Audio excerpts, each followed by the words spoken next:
Hi, welcome to moonlight vlogs once again. ഇന്ന് നമ്മൾ കാണാൻ പോകുന്നത് ബാലൻ്റെ റിവ്യൂ ആണ്. ബാലൻ പലരും കണ്ടു കാണും, ഇനി കാണാനുള്ളവർ കാണും. ഇത് എൻ്റെ മാത്രം പേഴ്സണൽ അഭിപ്രായമാണ്.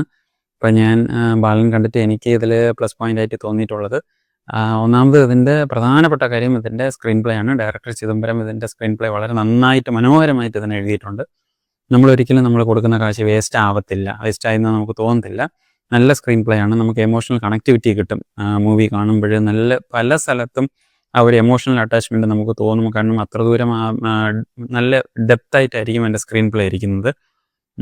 പിന്നെ അതിൻ്റെ ഓരോരോ സീൻസും ഫസ്റ്റ് ഹാഫ് മുതലേ തന്നെ from the beginning of the movie അതിൻ്റെ ഓരോരോ സീൻസും നെക്സ്റ്റ് എന്താ വരുന്നതെന്നത് നമുക്ക് ഒരിക്കലും പ്രെഡിക്റ്റ് ചെയ്യാൻ പറ്റത്തില്ല.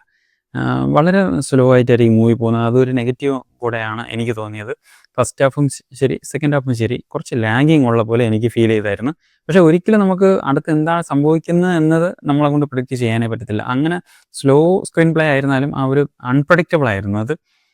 പിന്നെ ക്ലൈമാക്സിൽ ഒരു ചേഞ്ച് ഉണ്ടായിരുന്നു. പക്ഷേ ക്ലൈമാക്സ് മാത്രം ഞാൻ കുറച്ചുകൂടെ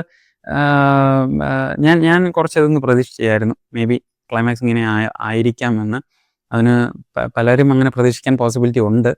പക്ഷേ എന്നാലും അതിൻ്റെ ക്ലോസിങ് വളരെ നന്നായിട്ടുണ്ടായിരുന്നു. നല്ലൊരു മൂവിയാണ്, ഫാമിലിയായിട്ട് ചെന്ന് കാണാം. Finally Balan 8 out of 10.